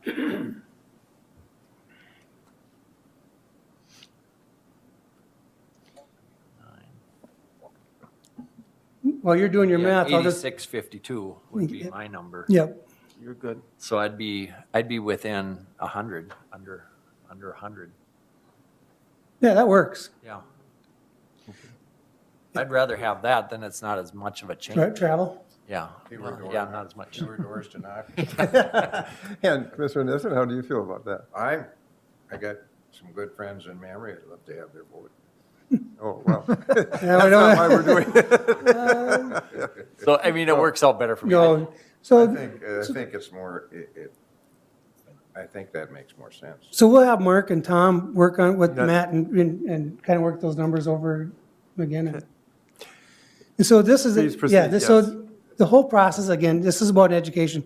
No decisions to be made, but this is great dialogue. This is the making of the sausage. Yep. You know, and this is how our government works. And to have these dialogues is a great opportunity. So I appreciate that. Again, for the public, I just want to say it one more time. If you go to our website, you can kind of see the guidelines regarding what redistricting, how it works, some information, and some of the numbers that we currently have by commissioners. We can add this other proposed map to that as well. So you'll see, instead of seeing 2 maps, you'll probably see 3 maps. Again, our public hearing that we will have officially will be April 5th. So we have times to tweak. So at noon today, the state of Minnesota will be releasing the redistricting numbers for legislative districts. So that plays a big part. That's the next step that has to happen. I understand that is at noon today. And then the city of Wilmer will be the next in process to certify their districts once they're done. And we have to have our redistricting done by April 26th. So like I said, as I said at the last board meeting, I love this stuff. I like looking at these numbers. I like looking at history and how it affects things. And so I just appreciate the opportunity to work with you and put information in so we can have these dialogues. Mr. Kleindahl, the meeting on the 23rd, then, that is not a public hearing? It's a public informational meeting. It's not a hearing. Yeah, okay, just for the public's clear on that. Right, because the city will have their public hearing about specifically their area. And I can't remember the date. I can look at it. Do you remember, Mark, right off the top of your head? But we have it, I think, you passed this out before if Yeah, I did, pass them out, and, and discussed it. I got it someplace, too, you got it right here, but. And they're required to publish it in the paper, so as well. the public Yes, can yep, see it there. yep, understood that. So that'll be the next, yeah, so, and then after they'll have their actual, their hearing by themselves, and then we'll have ours on April 5th. Sure. Okay. Any other questions? Hearing none, I want to thank you for the update, and at this point, I'll move on with the agenda. And I would like to call on Candido County Human Services and Health Director as Jenny Lippert, as well as yourself, Mr. Kleindahl. Jenny, start out, and I'll jump in. Good morning, Jenny Lippert again with Candida County Health and Human Services. So wanted to have a continuation of discussions that we started at the last Health and Human Service Committee meeting regarding the request to dissolve the Health and Human Service Committee meeting as it stands to date, where we have the bi-monthly Health and Human Service Committee meetings 1 hour before regular board. And we discussed kind of some reasons as to why we were looking at these changes. One, for your time as commissioners and getting relevant information, for our staff's time and some administrative duplications that take place between us having a separate committee meeting and also attending regular board meetings, and then also for the public to assure that they still get information and we are keeping that information flowing, but also being timely in what that looks like. So we left with some questions, and I think you've had hopefully some time to review. So I don't know if anybody has questions right now regarding kind of proposals. Again, I think the proposal was to not have that set 9 to 10 meeting. We still would come to present to board, and then have some additional opportunities for longer work sessions. Okay. Commissioner Mdek. We're not looking for action today, are we? Yes. Or are we? Okay. Yes, Then- Mr. Chair. then- You are looking for it. Mr. Chair, I would move that we proceed with the discontinuing the dedicated Health and Human Services meeting and make it part of our regular meetings. Okay, we have a motion to discontinuing it, and is there a second? I'll second A that. second by Commissioner Anderson. Any questions or comments or discussion? Just to clarify, we make this motion, and so we have a motion to discontinue it and not work it in other than the regular board meeting. Am I clear on that? That would be correct. And this motion can be, if it's not working out, we can always go back with another motion and presentation. Commissioner Mdek. Mr. Chair, I just want to clarify on that. Yeah. Because of the public meeting notice and stuff, we would give notice to the public about the change in the regular board meetings.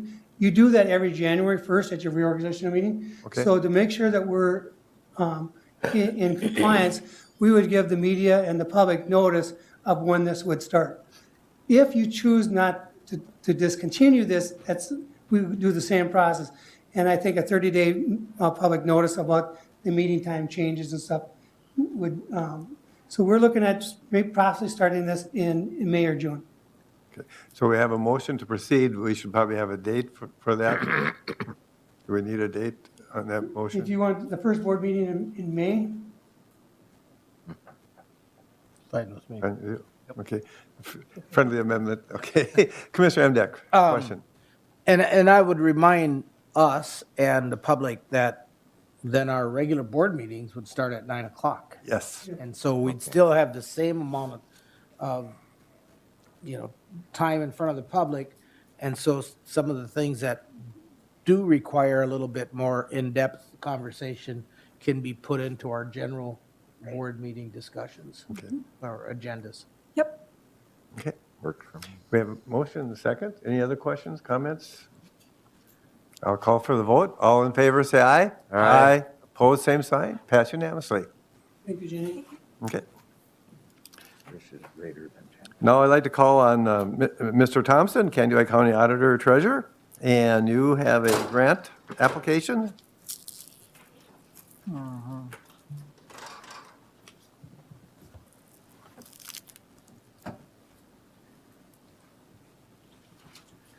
Thank you, Mr. Chair, members of the board. Yeah, what I have today is a HAVA grant, which HAVA stands for, again, acronyms, Help America Vote Act. This is a federal grant. If you remember, I was here 2 weeks, maybe 2 meetings ago, I should say, and we had a VEGA, which is a Voting Equipment Grant Act, Okay, so which is through the state, and we applied for that. This is HAVA, and this is a federal grant. So the big thing here is that the HAVA grant does not require any match from the county, where the Vega grant required a 50% match. So if you remember the Vega grant from 2 meetings ago, a month ago, we're using that money to upgrade the DS200. We're moving from, they call it, we're moving to Electionware from Unity. I'm not a tech person, but it's the software, the programming of those machines. And again, this is all through ES&S. That's where we buy our machines. Election security and systems, election systems and security, ES&S. So again, this grant, I'm getting a little detail here, but this grant does not require a match. The amount that we're eligible for is a flat $20,000 plus 28.7 cents per voting age population in the county. The 2020 census shows that Candido County has a voting age population of 32,859 people. So 28.7 cents comes to $9,430.53. So the total grant amount that we're applying for is $29,430.53. And we plan to use this money if we are successful. The auto marks, the machines that for disabled people, they're for anybody, but the primary purpose is for people with disabilities. They can mark their own ballot using that auto mark machine. What we plan on using this money for is there's an upgraded machine, the Omni ballot they call it. It's a huge improvement over the auto mark. The auto marks, they still work. Nothing wrong with them. The Omni ballot just, again, technology is just so much better, faster, smaller, lighter. Probably quicker. Quicker, you can, yeah, and I believe you can even actually take a ballot paper and you can actually print a blank ballot. If, say you run short of ballots and you wanted to print a couple blank ones, you could in-house. Of course, the main reason is to have it to use to mark the ballots, but so there's options with the Omni ballot. So that is our purpose, and to what we need is a resolution to go along with this application, and that is Resolution 2022-11, and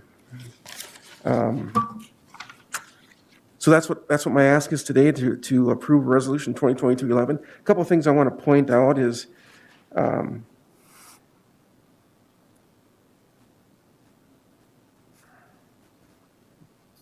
I want to make a comment here. Part of the resolution is that the chief elections officer of the county and staff are directed to submit this approved grant application at the earliest opportunity, and Be it further resolved that when the grant agreement is provided to the chief elections officer of the county, that person, which is me, is delegated the authority to execute that agreement and return it to the office of the Secretary of State without further approval by this board.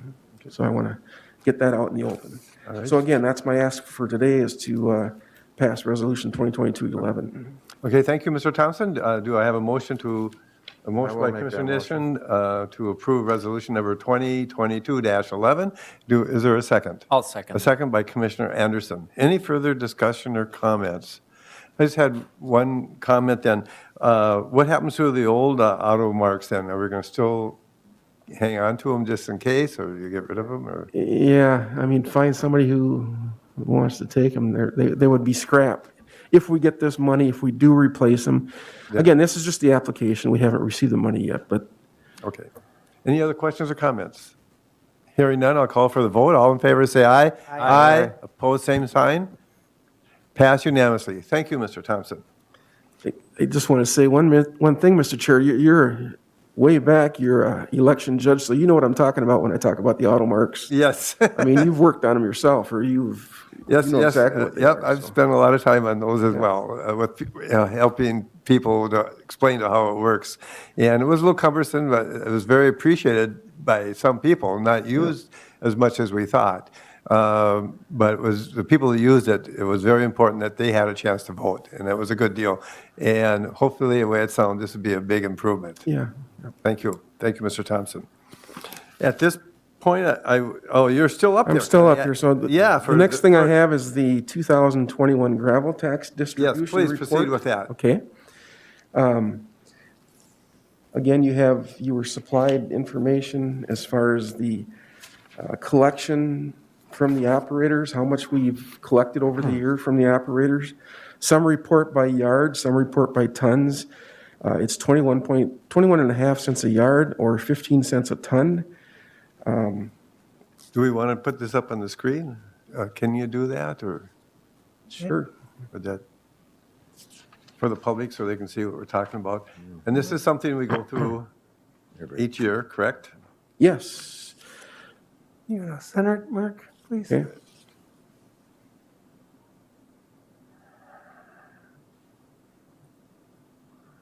Okay. So again, these are the operators. If they report by yards or tons, and the total amount collected from each operator. And again, this is all available on our website too, so for people who want to refer back to it. Yeah, it would be, right, part of the agenda in the. Yep.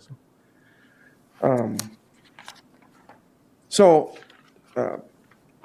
just to explain the collection process a little further, how it's divvied out. The total collections were $140,055.32. Of that, the auditor retains a 5% administrative fee. So the balance remaining is $133,052.55. Of that amount, 42.5% is given back to the townships, and 42.5% is given to the Candioi County Highway Department Road and Bridge Fund. The remaining 15% is put into a special reserve fund, and I believe that reserve fund is to be used in the future to reclaim these gravel pits. Thank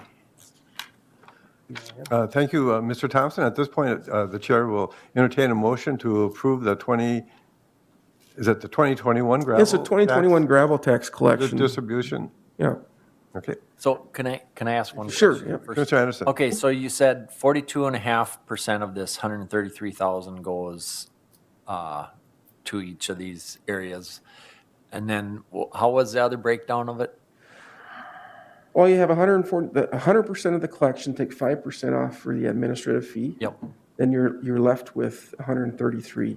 Of that 133, 42.5 goes to the townships where the gravel was mined, Okay. and 42.5% goes to the Road and Bridge Fund. County Okay. Road and Bridge Fund. The remaining, that would be 85%. The remaining 15% goes to this special reserve fund. Okay. The balance in that so the total that's going into the special reserve fund is $19,957 Yep. and 87 cents. And a cumulative year to date, that fund has $268,702.45. Okay, and what does that get used for? I guess I would have to defer that to Mel, but he's not here today. But it's Okay. they All right. make that decision. Okay, Gonna pave my driveway. all right. It doesn't go into the general fund? Nope. It's used for Road road usage. use? Okay. Yep. All right, thank you. Okay. At this point then, the board will entertain a motion. So move, Mr. A Chair. motion by Commissioner Endek to approve the 2021 gravel tax distribution, and a second by, the chair will second this. Any further discussion or questions of Mr. Thompson? Or questions by the board? If not, I'll call for the vote. All in favor, say aye. Aye. Opposed, same sign. Pass unanimously. Thank you very much for presenting that. Now, I would like to call on Mr. Tom Odens, the Chief Deputy Auditor Treasurer, and you have a request of council, a contract for deed and resolution number 2022-12, I believe. Yes, thank you, Mr. Chair. Tom Odens, Auditor Treasurer's Office, Deputy for Mark. I'm here today, a little bit of background. 409 Atlantic Avenue Northeast in Pennock was purchased from the state of Minnesota as tax forfeited land. They purchased this property in a contract for deed. Since then, they have failed to make payments on the contract for deed as well. There are delinquent taxes as well. So in the delinquent tax and tax forfeiture manual, we have to get authorization from the county board and also have a resolution to proceed with canceling the contract for deed. So that is the reason I'm here today, so we can get this contract canceled, and ultimately, it would go back into the forfeiture status, and then we can move on and getting it sold to another individual to get back on the tax rolls. So you're looking for a motion just to cancel it? Yeah, so I would need a board authorization to cancel the contract and then also pass resolution 2022-12, which gives the auditor authority to go ahead and cancel the contract for deed. Do I have a motion to cancel? I will so move. A motion by Commissioner Niston. Do I have a second? I'll second that. A second by Commissioner Anderson. Any questions of Mr. Odens or comments? Commissioner Emdek. Thank you, Mr. Chair. Do you know if there was any improvements made on that property? As far as I know, no. There was actually a letter as well saying that this individual does not want the property anymore, but we have to follow the proper channels to get it back. Sure. So, Sure, thank you. Okay. This has been going on back and forth for a while, hasn't it? correct, yeah. Any further comments, questions? Hearing none, I'll call for the vote. All in favor, say aye. Aye. Opposed, same sign. Passed unanimously. Thank you. Now I'd like to move on to the administrative, Commissioner Emdek, please. Well, I'll do it in my reports. Oh, okay. Yep. Oh, we got it. Mr. Kleindahl, administrative updates, please.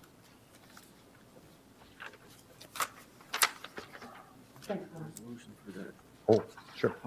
Mr. Chair, I've got a couple requests from some committees. First of all, Michelle Mazorik from Mid-Minnesota. I brought before you, before, they're looking for possible representation from a commissioner that might be interested in serving on a child care committee. They don't have the dates and times set, but the meetings most likely would be one time per month and probably our meeting. And the purpose of this, I'll read it again. The Rural Child Care Initiative Program is a grant-based child care evaluation process facilitated by First Children's Finance. In 2018, Canyon County was awarded a grant that went through the program over 2 years. One of the outcomes of this program was expensive to child care center to the Y in Spicer. So Sarah Swedberg and Sarah from the EDC are working together to bring together a core team to evaluate the county's current child care needs and look at an action plan and continue on the action plan that was created in 2019. In the past, she said Commissioner Mattson was on this.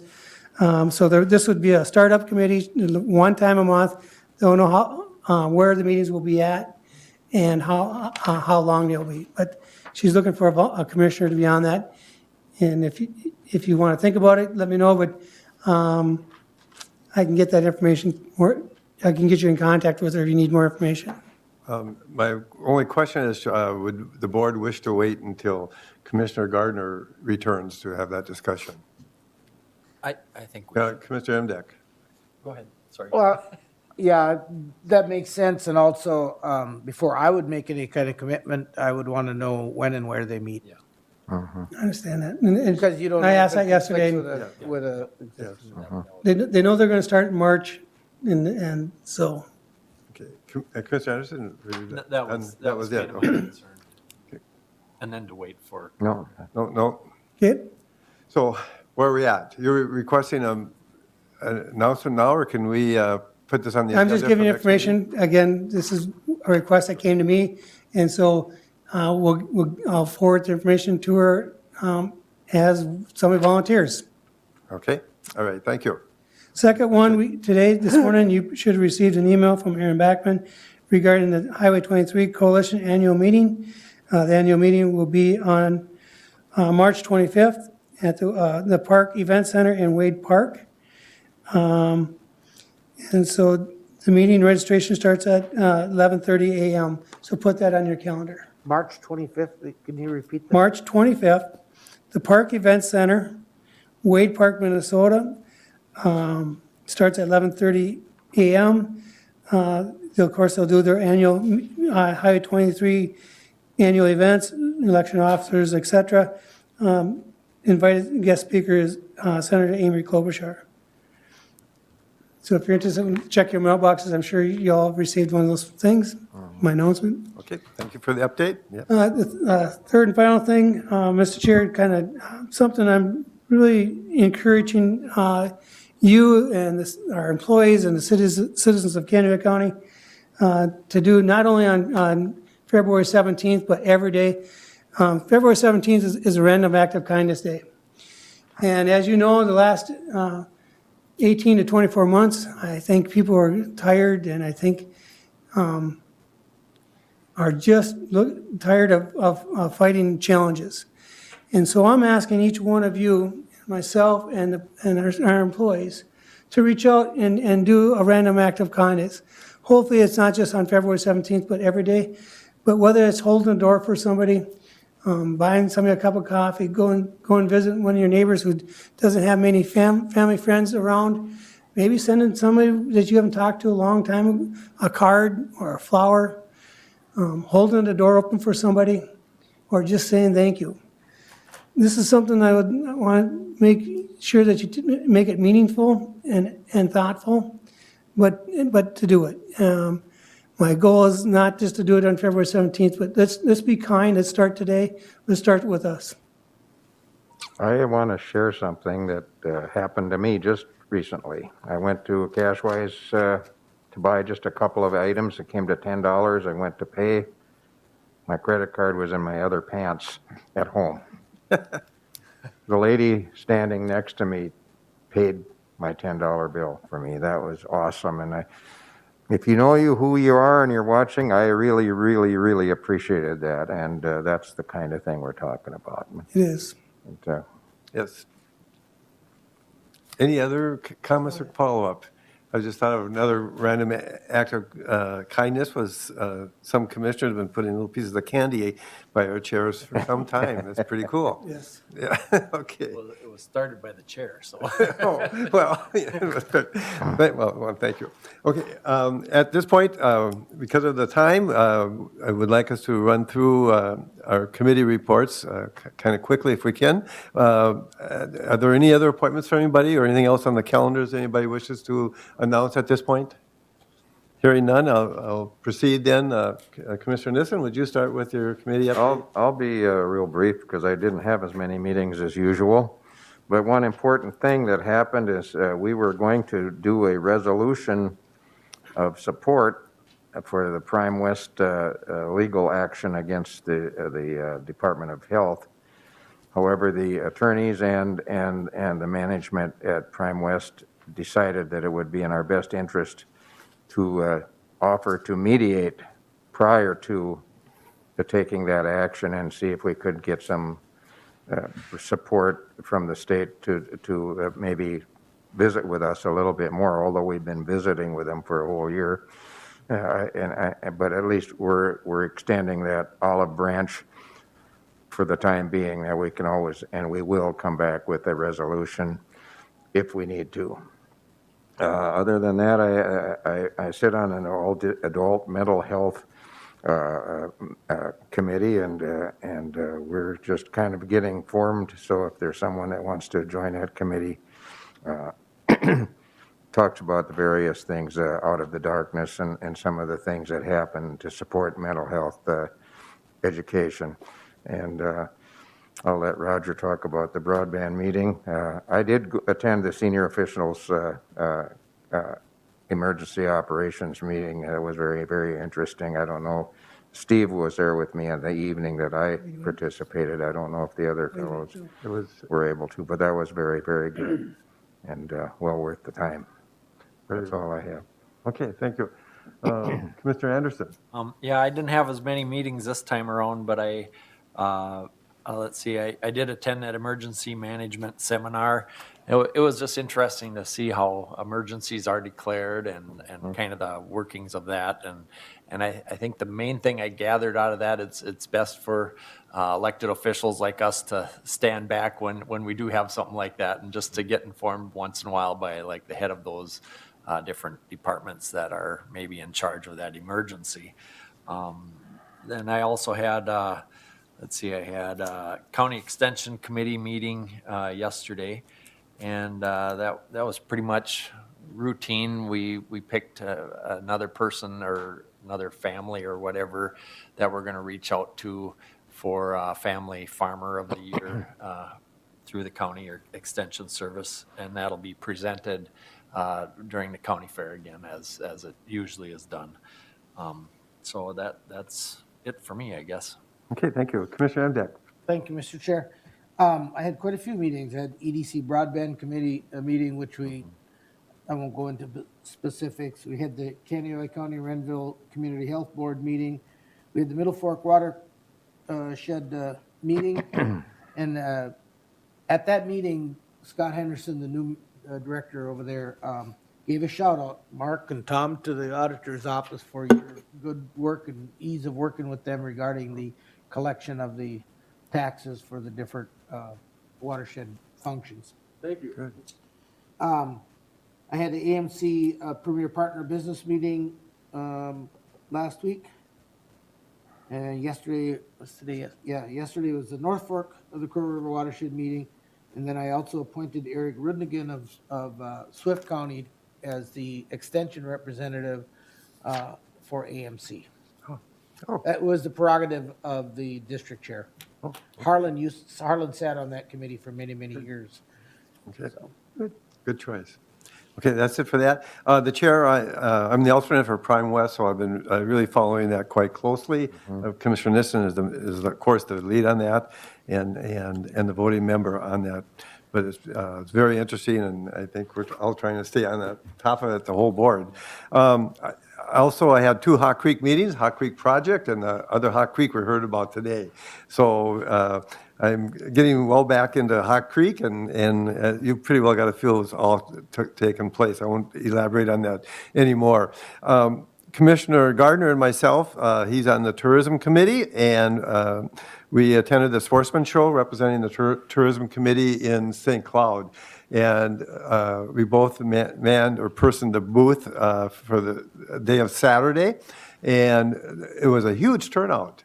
I was surprised. Somebody told me that the St. Paul Sportsman Show was canceled, and there were several people who came to our booth who were from the Twin Cities, and they stopped by. And they mainly wanted to know, where were the parks? Do you have bicycle trails? Where can I camp? And where do I fish? And it was You didn't tell them where to fish. Well, I was very vague about that, but I did point out all our lakes, and we have a fantastic place to come and visit. So it was well worth our time there to be at that show, and it did expand the show, and it was a good turnout. Emergency management thing, several of us attended that, and it was very well done in defining what the role of the county commissioners would be. And there is a big role in that, and a specific role, and it was very good to be aware of that, because you just never know what's going to come up. And then a county extension committee and a few other little committees meeting as the chair and the vice chair. And at this point, do I hear anything else from the board? Otherwise, I will adjourn our meeting and do kindness, right? Please do. Okay. So out of the kindness of